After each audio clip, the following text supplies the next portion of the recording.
The giant spiral brush washer is designed to accommodate even your largest brushes.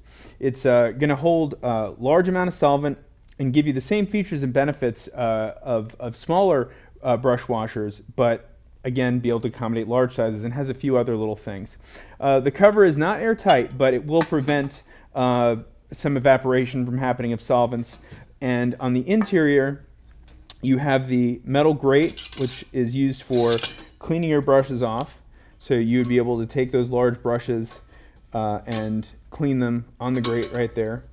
And then after you let it settle overnight, you can then remove the grate, pour out the clean solvent on the top, and throw away the stuff on the bottom.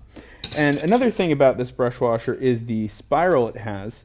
And this is going to allow you to hold brushes to dry. The best position, I think, for a brush to dry in is with its brush bristles facing down. That will prevent the hairs from splaying out. If you can't hold your brushes straight down, it's fine to leave them on their side, but the ideal way, so that things don't get settled into the ferrule, is to suspend them upside down, basically. And this is designed to allow you to do that. So whether you're drying them or you're soaking them in solvent, it will take care of your brushes just fine.